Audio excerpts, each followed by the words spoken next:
Fatou di nuyu téléspectateurs yi ñuy seetaan yëpp tey dañu laaj ci góor googu di maam Cheikh Ahmed Tidiane Sy di suñu maam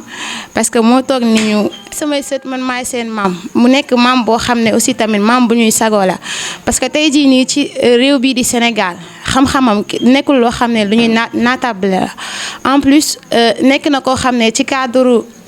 développement personnel parce que ci liggéey la njëkk a woo ndaw ñi parce que tey jii bu dee liggéey boo ñëwee ci maam Cheikh depuis sa naissance bi mu jógee di jàngale nekk na créer li nga xam ne moom mooy industrie di yëngu ci cadre commerce en même temps nekk ci li nga xam ne moom mooy agriculture nekkul ne comme sëriñu daara laa rek jàngale moom ma wax mais dafa ñëw ci waar bi di liggéey.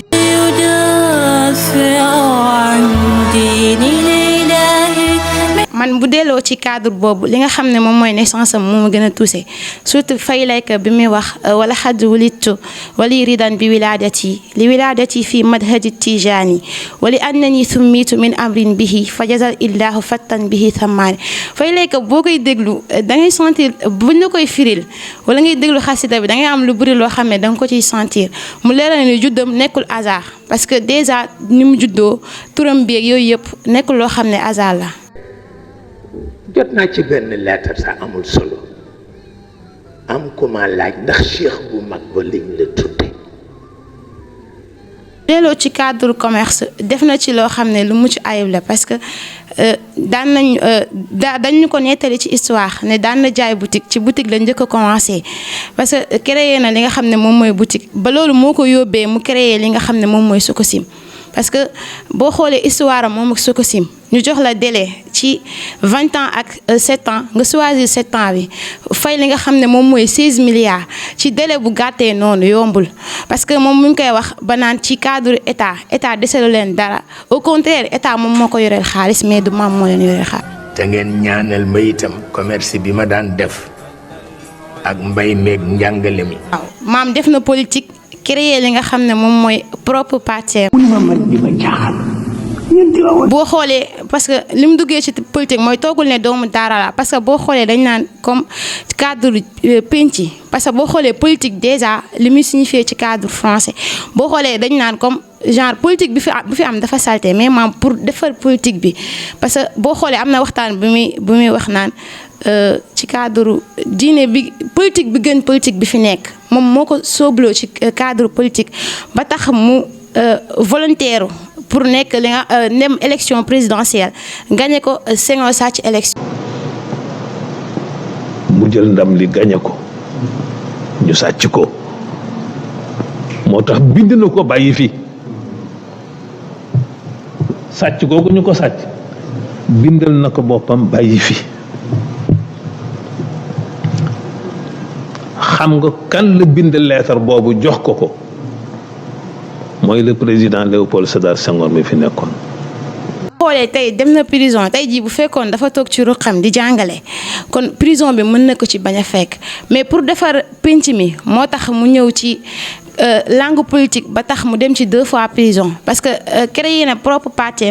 gagné élection yi parce que boo xoolee nit ku ñeme dëgg la parce que toogul di laqatu mais dafa toog publiquement wax dëgg bi looloo tax moo ko yóbbu li nga xam ne moom mooy politique. créé na propre parti ñu gën ko xam ci PSS parti solidarité sénégalaise. قرما عظيما يوم فقدت الفيلسوف العملاق السيد الشيخ أحمد التيجاني سي المكتوم الذي بكت عليه السماوات والأرض كما بكى عليه العلم والحكمة فسلام عليه حتى يرضى إنا لله وإنا إليه راجعون. tiis ak naqar la umma islamique yi am tey ji ginnaaw ba ñu lëggee génnub àdduna ak Serigne Cheikh Ahmed Tidiane Sy Al Maktoum. waaw boo xoolee annonce boobu maa ngi ko yëg vers 2 heures du matin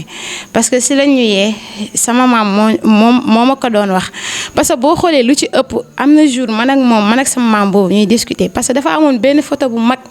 bu Serigne Cheikh ma ñëw ma ne ko maam doo ma may photo bi mu ne ma lu tax ma la koy may ma ne ko man maam góor gi rek laa bëgg mu ne ma du ma am njaboot bu ma gën a bëgg Serigne Cheikh mais ku ma gën a bëgg Serigne Cheikh dootul amaat ci kaw àdduna mu mel ni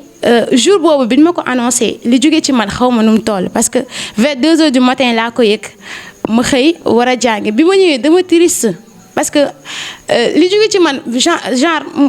kenn mënu ma ko lii daal. tiis ak naqar la umma islamique gi am tey ji ginnaaw ba ñu yëgee génnub àdduna ak Serigne Cheikh Ahmed Tidiane Sy Al Maktoum. xoolee ñaax na ndaw ñi ci lu bëri ba ci yaa ayyuhal awlaadu parce que nee na yaa ayyuhal awlaadu inna sumuwakum yazdaadu bil ixlaasi wal insaafi usiikumu bi salaasatin min sha'niha tazhiru sayrikum ilal ahdaaf li ma ci gën a yitteel mooy ñett yi mu tudd usiikumu bi ta'addubin wa tafakkurin wa ta'ammuhin fil ba'si kal aslaaf mu waxaat aussi tamit ci cadre jeunesse parce que boo xoolee jeunesse bi doon na loo xam ne lu ko yitteel la te bu soñoon ndaw Sénégal penc mi ñu jël seen responsabilité moo tax mu ni à chaque jeunesse sa responsabilité soit il l'assume soit elle la fuit et demain l'histoire jugera. Mame Maktoum à la naissance fatidique, Mame Maktoum à la grandeur mystique, Mame Maktoum à la science authentique,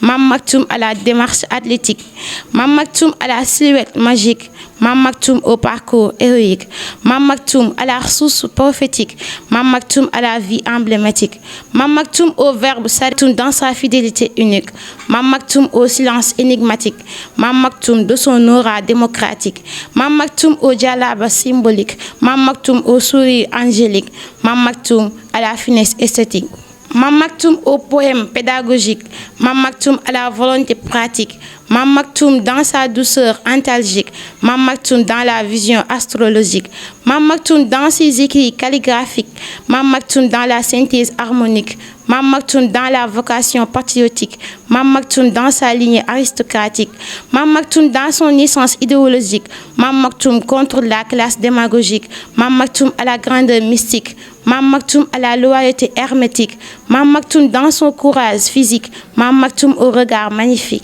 Mame Maktoum de l'intellect à la rhétorique, Mame Maktoum du religieux à la politique, Mame Maktoum à l'héritage académique, Mame Maktoum et sa carrière diplomatique, Mame Maktoum à la sagesse analytique, Mame Maktoum au refrain acoustique, Mame Maktoum de sa voix magnétique, Mame Maktoum de son élan pacifique, Mame Maktoum à la métaphore hypothétique, Mame Maktoum au langage métamorphique, Mame Maktoum à l'éducation méthodique, Mame Maktoum à la dimension adamique, Mame Maktoum à la conviction énergique, Mame Maktoum connu de tous les véridiques, Mame Maktoum dans son style anecdotique, Mame Maktoum mon seul et unique amour. waaw boo xoolee poème bi li tax ñu barkeelu ko ci moom mooy que